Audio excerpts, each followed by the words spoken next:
And now, a word from our sponsor. Ayaya songs are about our histories. Ayaya is an Inuit-owned firm that tells our stories in many languages across Canada. They are experts in publishing children's books, usually in syllabics, and they do large multi-language projects like the reports of the Missing and Murdered Indigenous Women and Girls Commission. If you need help getting your stories into classrooms or homes in Cree, Inuktitut, or other Indigenous languages, check them out at ayaya.ca. That's ayaya.ca. Ayaya is a proud sponsor of the Roots and Hoots Podcast. Hello, and welcome to another episode of Roots and Hoots, a podcast project produced by the Legacy of Hope Foundation. Since 2020, we have been gathering, laughing, learning hard truths, and sharing in community conversations with Indigenous peoples across Turtle Island. Each episode, we learn something new, and we're excited to be sharing this journey with you. Roots and Hoots is about connecting with and celebrating Indigenous people's contributions to their fields of study, work, and cultures. We also speak with allies who share how they are furthering the work of reconciliation in Canada. To learn more about the Legacy of Hope Foundation and the work that we do, please visit legacyofhope.ca. This week on the Roots and Hoots podcast, we are proud to release a musical compilation episode featuring Indigenous musicians and singer-songwriters from the past 6 years. This episode includes music from each featured guest, along with stories of how their gift is a tool for healing and about the joys of performing and sharing their gift with others. We hope you enjoy this special episode of Roots and Hoots. Hello and welcome to another podcast episode of Roots and Hoots. I'm your host, Gordon Spence, and today my guest is Errol Ranville, aka Seaweed. Maybe Errol, you can start with talking a little bit about where you come from, your family, and like your family background, and sure. That sort of stuff. I come from the bush in rural Manitoba. We didn't grow up on the res. We grew up a small little Métis settlement. There's 12 in my family. Wow. There's 19 in my dad's family, 16 in my mom's family. Wow. So there's a few relatives. Me and my brothers all played guitar. Well, we started with guitar. There was no drums or bass guitar in the bush at that time. So we all learned to play music on a little beat-up black flat-top guitar with the strings about probably 3/4 of an inch off the fretboard. But we managed to make music with that thing. How did you come up with the name Seaweed? Where did that originate from? Because people used to call you Seaweed, right? The age-old question. Okay. Comes up in pretty much every interview I've done since I was 16 years old. But there is no real. Well, there is a stand-pat answer, I guess. The answer is who knows. Who knows? But it's a nickname I got. You got 7 brothers, and I think it started off with Sawman, and then it jokingly and teasingly became Seahorse and Seaman, and then Seaweed all of a sudden. And for some reason or another, Seaweed stuck. There's no ocean near Eddystone, Manitoba. That's for sure. No. Yeah. So that was a nickname you had, right? That's my nickname, yeah. And then it carried on to the band. That's correct. Yeah. In 1975, we raised the big neon sign in the back of the Winnipeg Centennial Concert Hall and had the Seaweed Band on there. So yes, yeah. I remember going to see you at one of those places. That could have been it. I was living in Winnipeg in the late 70s, early 80s. Yeah, and we used to go see you at the Savoy and the Manor, and you even had a cabaret once.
assess the worth of the oak of violence. It's been a fight for what is right, ancient treaties denied.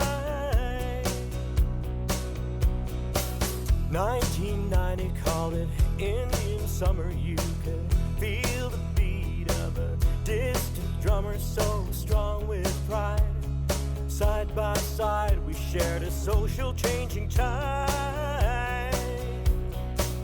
Got you run as one now, it's begun. And feel the beat of a different drum and close our ranks and give our thanks to the spirit up above. Today, my guest is Kirk Harper. Kirk is a singer-songwriter and frontman for the Mosquitoes, a band he's been with for many years now. He currently lives in Winnipeg, Manitoba. Kirk has a beautiful young daughter named Willow. Kirk Harper and the Mosquitoes have been traveling extensively throughout Canada, playing to numerous audiences and functions. Welcome, Kirk, and welcome to Roots and Hoots. How are you today? I'm great. How are you doing, Gord? Very good. Very good. My opinion, I've known you for a number of years now, and you're a tremendous guy, and I've always enjoyed being around you. And I appreciate that, Gordon. When did you first discover you had a talent for singing? And talk a little bit about where this all began for you. Well, it started when I was really young, and it was my first foster home, the one I got taken out of in the suburbs. I was living with a white family, and they were very Christian, and I knew it wasn't my religion, but I was pretty much forced to go with them. We went to church. I remember the choir singing and doing beautiful music. I was a rough kid. I didn't know where I was, and I didn't want to be in Sunday school. Teachers couldn't handle me because I was a fast runner, and I'd take off. And they were like, okay, well, we're taking you to your foster family. You're going to go sit with them. So I sat in the pews in the church with them, and I'd get bored, and I was 3.5 years old, 4 years old, and I had a lot of energy. And so bow your head to pray. So when they bowed their head to pray, I would duck down under the pews and crawl to the choir, and I would sit there because I loved the music. I loved when they sang. It sounded, it was my peace at the moment when I was a kid. And so I went week after week, and what happened was I sat on the corner. I sat in the same spot, and I didn't know the words that they were singing, but when the choir stood up to sing, I would stand up to sing too. I didn't know what I was singing, and I belted it out the best I could, and I tried to follow the verse and the notes, but I mean, I was a very young boy. So that's kind of the first memory of me knowing that, music was part of my life. Yeah. Moved to North End, fought on the way to school and on the way back. You had to fight when you were in the North End. That's what it all came down to. And after my rebellious stage, I started dabbling into art. Apparently, I was a good artist. I worked with a lot of charcoal work, and I created these pictures, and the teachers really took to that. Said, "Well, you know what? You're telling a story." And so I became somewhat of an artist through that medium. And so I ended up going to R.B. Russell High School, and I became involved with the theater program. And I remember Adam Beach, and I remember, Ryan Black when Dance Me Outside came out. At the same time, there was a music program, and it was going on by the bass player from the Guess Who, Bill Wallace. And so the theater was right beside music class. And so I finished doing my theater thing, and then I'd go outside and I'd hear this nice, beautiful music coming out of the music class. And what happened was I could sing, I could do that, And so I started going to karaoke, and learning songs and mimicking and trying my best to sound like the artist that I was singing for.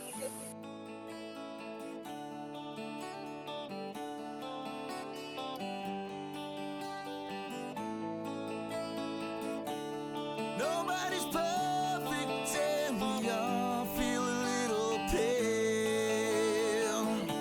Just need a little time alone and we're all the same.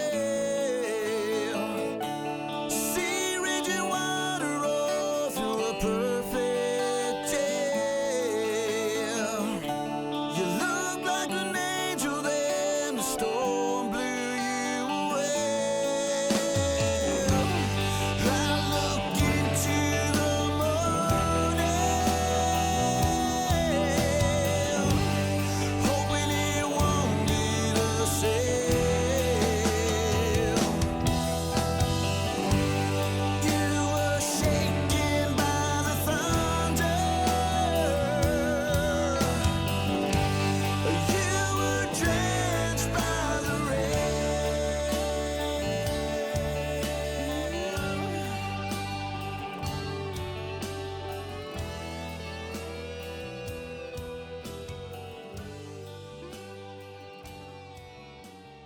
Today, my guest is Thomas Matthew Lambe, also known as 666 God. Originally from Grise Fiord, the most northern community in Canada, with a population of about 120 people. He spent his childhood in Iqaluit. A self-taught artist and music producer, 666 God is always working to improve his technical and artistic skills. In 2019, his song with fellow Inuk rapper Hyper T won a Canadian Screen Award for Best Original Song in the feature film, The Grizzlies. He seamlessly mixes urban and pop culture with elements of his upbringing in Nunavut. 666 God is also part of the Low Life crew and frequently collaborates with artists from across Canada. He currently lives in Iqaluit, Nunavut. Okay, let's talk a little bit about your music and how that got started, what you do as an artist. How did it begin for you? I've always liked music, but I picked up my first ever instrument I picked up and learned how to play was the guitar at 11. And then, I don't know, after that, I started just writing here and there, but I never took it too seriously, just making rhymes or like poetry or something. But then when I was like 16 or 17, me and my friends, we were partying, and then one of us started rhyming and trying to freestyle. And then we were just like, hey, we're actually not that bad. And we just kind of kept going with it. It was kind of like a joke for a bit. And then one day we heard about there was going to be a talent show at the school.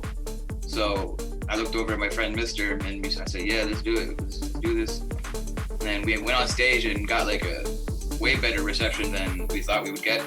And I don't know, after that, that's kind of what carried us to do it. Just like feeling of fulfillment and like making people happy. Right. You got a pretty good reception. What's the music scene like in Iqaluit? It's very folk oriented, I would say. There's not too big of a hip hop scene, but there's definitely a scene here. It's just not the dominant scene, but that's just how it goes. And there's nothing wrong with that at all. It's just like there's so many different types of music here. Like Asuba, she does not sound like anything like how the Jerry Cans would sound, or the Jerry Cans don't even sound like how Northern Haze sounds, or Northern Haze doesn't sound like the Trade-Offs. Like there's so much different sounds here, right? But it's right. Yeah, it's predominantly folk. Today's guest is medicine songwoman Brenda MacIntyre. Brenda is a Juno-winning Indigenous artist and keynote speaker. Through her signature medicine song healing work and picking up the pieces 13 Moon Resilience and Reawakening program, she helps women manage grief, trauma, and chronic pain. To find out more, you can visit her website at medicinesongwoman.com. Tell us about your music and how you got started. Yeah, my music, I knew I was going to be a singer from the age of 11. I remember the knowing of that. I just remember that hitting me. And, so my first time on stage was when I was 17. I can't remember even if my dad was still with us or not, because that year he died after I had already lost my mom. But I always have been passionate about singing, always, all my life. And I started doing just sort of random like pop songs, sort of songwriting when I was around that age, and I was maybe 17. When I hung out with my best friend, she was happened to be a piano teacher and all kinds of other things, and still is a piano teacher, and still is with her boyfriend, who is now her husband, high school sweethearts. And he was in a band, and so it was all these band people around me. Most of my friends were musicians that I was hanging out with, not where I lived, but in Lambe, where she was, this little village in BC, outside of Vernon, and she finally convinced me to get on stage because I was terrified. I'm shy. And I was painfully shy back then, and nobody even knew I could sing because I never sang in front of anybody. Yeah. Yeah, and I got in front of them, at this little tiny bar in this village, Lambe in BC, and belted it out and surprised everybody and surprised myself. And I was like, I like this. I can't get off the stage now. I have to continue this for the rest of my life, right? Like, What are the name of your albums? The ones that are out there, it's like, so Thunder Mountain Healing Songs, that one never made it to, I just didn't get that one mastered professionally and didn't do all those things you need to. So that one's on my website, but not all the platforms. And that was a sacred experience that led to that one. And then Spirit Connection after that, which is, it's meditative. It's meditative music, but it's also meditations. And there was a whole thing there that came from a vision that I had when I was 7. And then after Spirit Connection was Medicine Song, which was in 2009. That one was nominated for a Canadian Folk Music Award. Mm-hmm. And the next one was the last one, Picking Up the Pieces, which was released in 2019. And the album, Picking Up the Pieces, it has 13 songs on purpose, one for each grandmother moon cycle. And so the 13 songs, I got what I call spiritual download, or some people will have heard that term. Some people might not, but basically, like I was saying earlier, like direct pipeline, it was like it just came. It came through, and what I needed to do with those songs, which is to create a 13 moon program for women, and it helps them through grief and the trauma and chronic pain as well. That was just sort of a bonus, and I guess that's because I myself have chronic pain.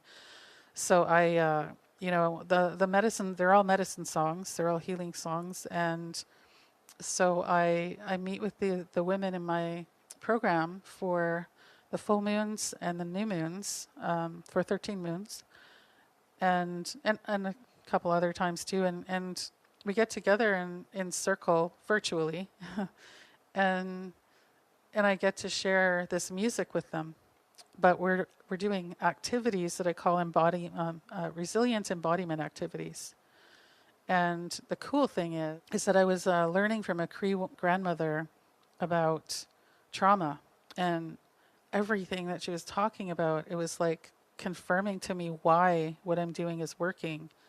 Like why it's helping the women to be calm, to be able to kind of feel better. Like they're regulating their nervous systems. There's all this science behind it. I don't know the science behind it. I just know what Spirit gives me, and I know it always works when Spirit gives me and I listen.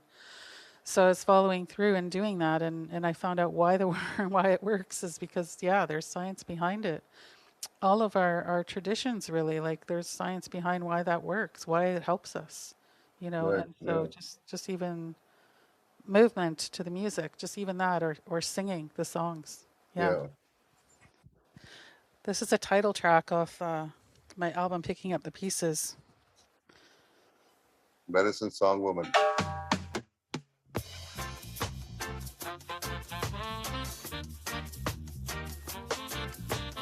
And this is where we're all at right now. Picking up the pieces. Picking up the pieces of my life, Picking up the pieces of my life, I don't know what to do to know what happened to the life I knew. So I'm picking up the pieces of my life, Sometimes I find myself wondering, will I ever truly be free? So much struggle, so much grief. This isn't any way to be. Gotta find my way to me. Letting go is never easy. Picking up the pieces of my life, Picking up the pieces of my life, I don't know what to do to know what happened to the life I knew. So I'm picking up the pieces of my life,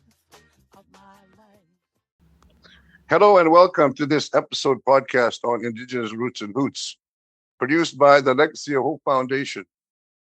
I'm your host, Gordon Spence, and today my guest is William Tagoona from Kuujjuaq, Quebec.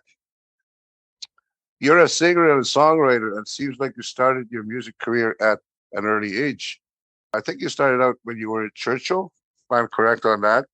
How did you get started, or when did you discover you wanted to be a musician, singer, songwriter? I'm a product of an Anglican minister. My dad was the first Eskimo Anglican minister in the Eastern Arctic. He was ordained as Anglican minister back in 1959. Being raised by a priest, we went to church a lot. And when I was in church, there's a lot of singing. And the singing was always the best part of going to church for me. I didn't really read syllabics, but when they start to sing, I could be a part of the congregation. I was about 7, 8, 9, about there, and I would sing my heart out. These religious songs, and my mom and dad, who are long gone now, they still said, William, when you were very young, you used to just shout in the church. You didn't make any sense at all, but man, you sang. So that's where I started singing. Yeah. And then when we went to residential school, a number of the boys, so we started a band back in 1965. And of course, in those years, you're not supposed to speak in your own language. We were being told it's an inferior language. So we just copied songs. We sang songs from the Beatles and the Rolling Stones, and we stayed together for 2 years. And they say that we were the very first band ever in the history of this country. We were called the Harpoons. The Harpoons, yes. Harpoons. What a name. Yeah, very appropriate. I want to kind of close this off by maybe talk a little bit about you're a musician, a great singer. I've heard so many of your songs, and people in Nunavut, all across Arctic Canada, I think even Greenland, Alaska. You performed in many of those places and sang your songs. And I know you wrote, most of the songs that are been on your albums. I think you got like 3 or 4 albums. You recently reproduced another one of your songs. Tell us a little bit about, maybe put a plug in for you on your music. Yeah. I've always looked at music as what's going to save our language. When we're Indigenous people, it's through music that we're going to get very proud of our language. And when I started to sing in Inuktitut back in the 1970s, I knew that it was the youth is where you're going to find them through your music. And I wrote a letter to the territorial government, to the CBC at the time, and told them that, governments are throwing in millions of dollars to try and save our language, but they're putting not even 1 penny into music. I said, that's how you're going to save the language, is by promoting our own music in our own language. And I truly believe that. Back in 1974, I used to spend time with the great Willie Dunn in Montreal.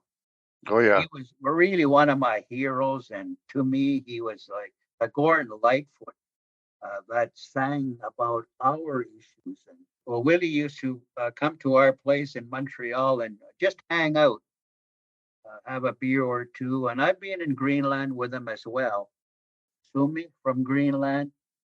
So musicians hung around together and compare notes. And I'm happy that today you hear so much of our youth singing in our own language now on radio as if it was always there. It wasn't always there. We have to really fight for that and totally believe in it. And as I told somebody before, that time changes continually. The 1960s can't come back. But if you listen to an album by somebody that recorded back in 60, the 60s do come back. And that's the only way that we can do it. And today, one of my first albums that I recorded in 1977 is still being played in the community radios because they believe in the lyrics about having to stand up. I've always tried to write positive stories when I wrote my music. So I'm happy that even today, and in Greenland particularly, Greenlanders really seem to enjoy our stuff. So that's always been a plus. We know that our message is getting through. Yeah. The Greenlanders also have beautiful music. Listen Oh my to some goodness. music. Yeah. Yeah. I used really some like. of them. Yeah. Yeah. I used two of them in my recording. I recorded a song that I wrote back in '78 about my mother. It's called Ananaga. And that one went right across the country. In Greenland, it was a hit for many, many months. And I asked Greenlanders to harmonize with me. So it's on that new album. We redid it. And I'm so proud of that song. It's a song about my mother, being so proud of her. When I first started writing the song, it was about my father. And I said, why are we always putting up our dads when our mother did so much for us? So Right. I switched Atataga to Ananaga. And there it was. Wow. Yeah, it's a thank you. What's the name of the album? The album is called Takuapkit, which means when I see you. William, I want to thank you for taking the time to do this with us. Yeah, thank you, Gord.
Hello and welcome to this podcast episode of Roots and Hoots.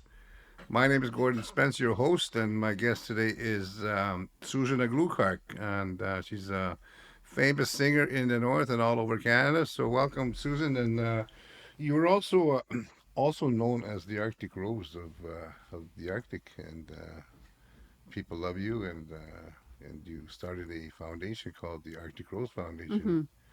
Tell us a bit about that. Mm-hmm. Yeah, so I again felt very fortunate that I had this incredible career. Like when I left home, I left not as a singer or a songwriter, but over a series of opportunities and happenstances, incredible people in my life in the early years. I end up with a singing career that has also been how I learned I could heal. Had it not been for the career, I would not have known that I could get better, that I could recover, that I could heal. So the things that I have learned on that journey, I needed to do something with them. So I spent the last 15 years sitting with foundations, volunteer boards, learning what is the best way to use this experience, to share this experience. I decided on the Arctic Rose Foundation because the power of the arts has this unique ability to place us equally in a space where we're not judging.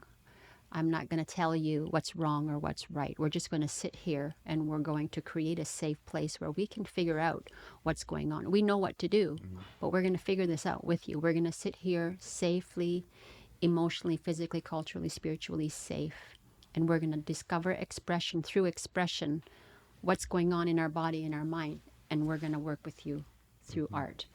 Because had it not been for expression, songwriting, and singing, I would not have healed. You sang in many venues, throughout Canada and probably other parts of the world. When you sing in front of your people, how does it feel? I think if I do anything that I do, I'm most closest to myself in front of my own people. Right.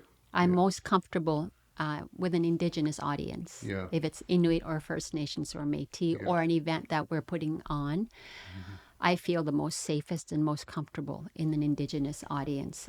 You're an awesome person, and you're an awesome role model. And thank you. On behalf of the Legacy Hope Foundation, I want to thank you for taking the time to do this with us. Thank you. Thank you very much, Susan. Thank you for having me.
Today, my guest is Erroll Kinistino.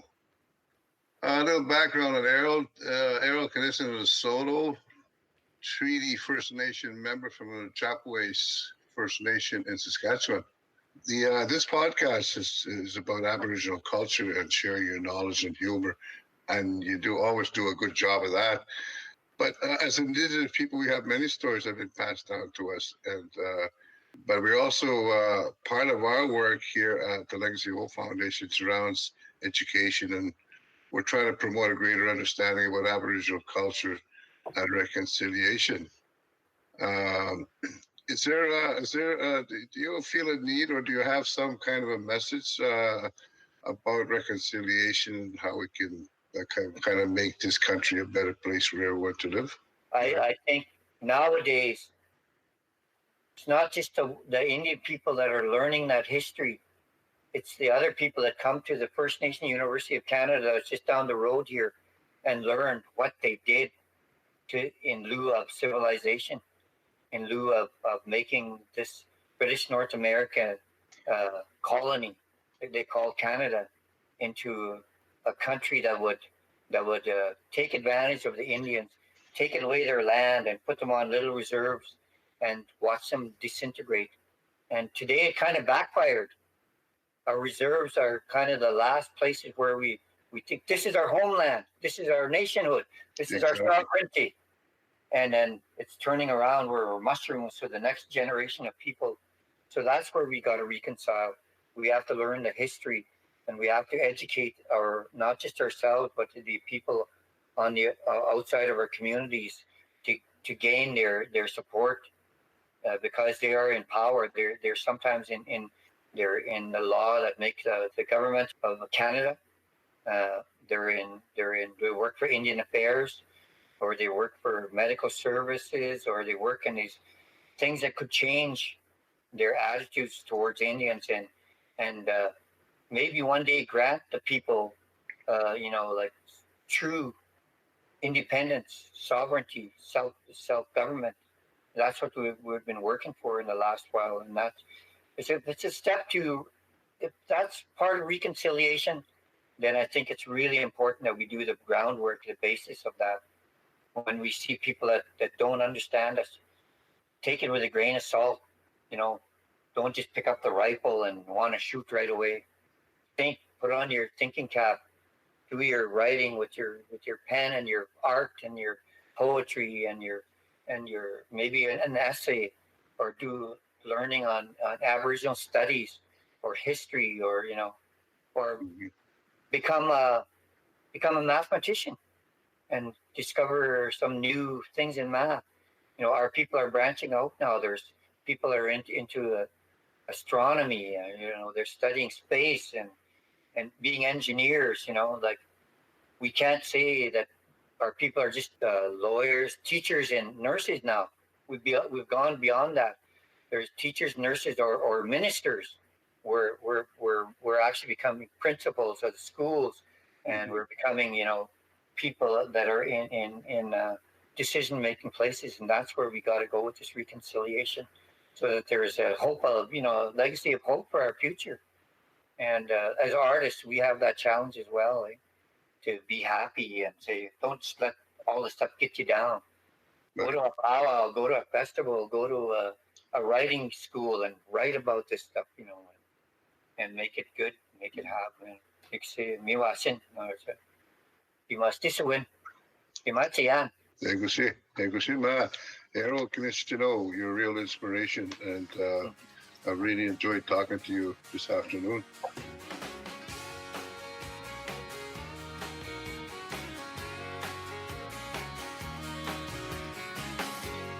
Do you want to drive in Kokum's Cadillac? Do you want to ride in Kokum's Cadillac? She came a long way from the Red River cart. The horse and the buggy with their Indian heart. Kokum's Cadillac, hey, ah, hey. Kokum's Cadillac, hey, ah, hey. Do you want to drive in Kokum's Cadillac? Do you want to ride in Kokum's Cadillac? Geronimo asks her, hey, where'd you get those wheels? Big Bear's in the back, trying to grab the wheel. Kokum's Cadillac, hey, ah, hey. Kokum's Cadillac, hey, ah, hey. Kokum's Cadillac.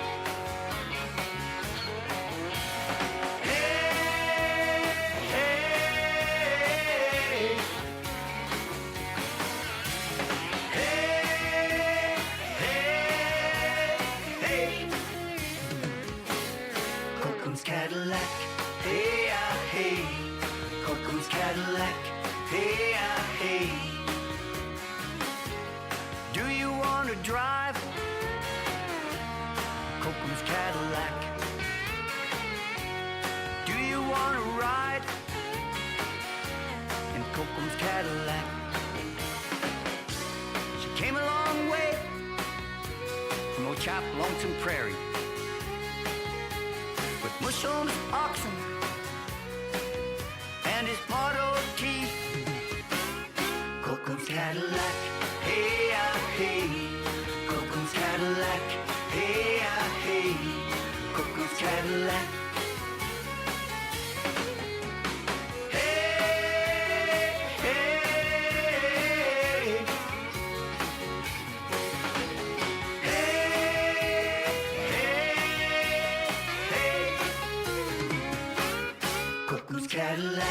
Hey, hey, Coco's Cadillac.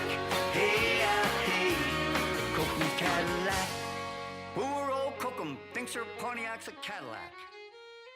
Roots and Hoots is a podcast project produced by the Legacy of Hope Foundation. For episode show notes, please visit the podcast description and make sure to like, subscribe, and leave a review. For more information about the work we do, please visit legacyofhope.ca.